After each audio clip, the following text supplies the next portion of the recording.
আসসালামু আলাইকুম প্রিয়াংলার বন্ধুরা, শুরু থেকে শুরু হুক ফিশিং এ আপনাকে স্বাগতম। এটা আমাদের প্রথম পর্ব। ধারাবাহিকভাবে এই পর্বগুলো পেয়ে যাবেন। হুক ফিশিং শুরু করার জন্য এটি আপনার প্রথম ধাপ। এটি নতুনদের জন্য দুর্দান্ত একটি শখ। প্রকৃতির সান্নিধ্যে সময় কাটানোর জন্য এবং মজার অভিজ্ঞতা অর্জনের জন্য হতে পারে এটি আপনার সেরা পছন্দ।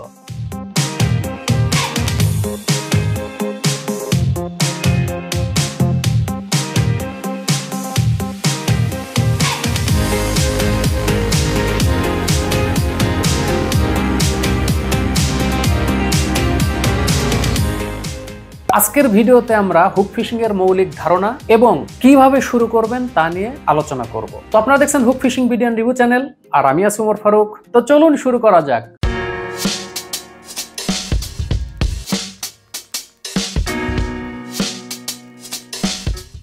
হুক ফিশিং কি? হুক ফিশিং হলো এমন একটি প্রক্রিয়া যেখানে আপনি মাছ ধরার জন্য একটি হুক ব্যবহার করবেন। হুকের সাথে টোপ বা বেইট ব্যবহার করে আপনি ওটা পানিতে ফেলে দেন এবং অপেক্ষা করুন মাছ কখন টান দেয় বা মাছ কখন কামড় দেয়।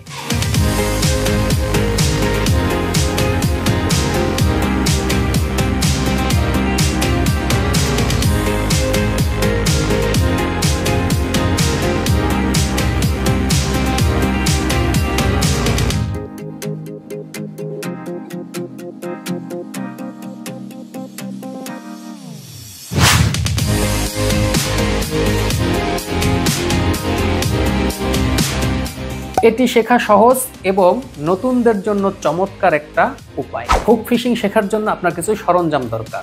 সেগুলোর মধ্যে কি কি? ফিশিং রড এবং রেল, এটি মাছ ধরার মূল যন্ত্র। হুক বা বড়শি আমরা যেটাই বলি, এটা মাছ ধরার জন্য গুরুত্বপূর্ণ একটি অংশ। বেইট, টোপ বা লুর, এগুলো হচ্ছে মাছকে আকৃষ্ট করার জন্য ব্যবহার করা হয়। ববার, ফিশিং ফ্লট অথবা টুন যে নামেই পরিচিত হন না কেন, এটা ব্যবহার করা হয় পানিতে ভেসে থাকার জন্য এবং মাছ কখন কামড় দিচ্ছে সেটা বোঝার জন্য ববার অথবা টুন বা ফিশিং ফ্লট ব্যবহার করা হয়।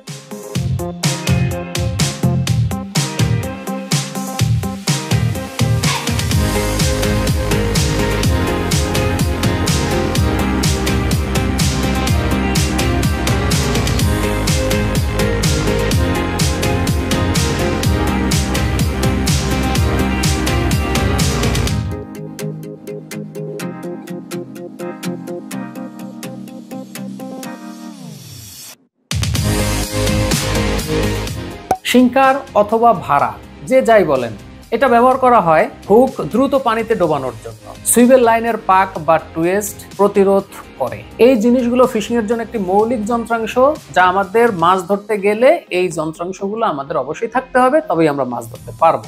নতুনদের জন্য হুক ফিশিং কেন এত জনপ্রিয়? এটি সহজে শেখা যায়, এটি কম খরচে শুরু করা যায়, এটি প্রকৃতির সান্নিধ্যে সময় কাটানোর জন্য দুর্দান্ত, এটি আপনার মনোযোগ ও ফোকাস বাড়ায়।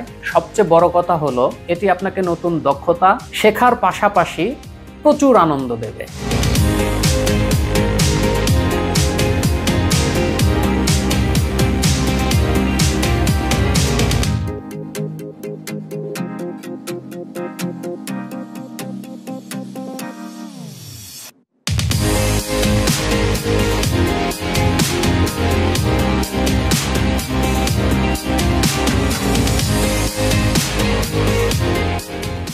এই ছিল আমাদের হুক ফিশিং এর মৌলিক ধারণা। আশা করি এটি আপনাকে অনুপ্রাণিত করেছে শুরু করার জন্য। পরবর্তী ভিডিওতে আমরা দেখব কিভাবে একটা সঠিক হুক নির্বাচন করবেন বা সঠিক সরঞ্জাম নির্বাচন করবেন। নিশ্চিত করুন যে ভিডিওতে আপনি একটা লাইক দিয়েছেন এবং সাবস্ক্রাইব করেছেন। তো দেখা হচ্ছে আমাদের দ্বিতীয় পর্বতে। সে পর্যন্ত সবাই ভালো থাকবেন। আল্লাহ হাফেজ।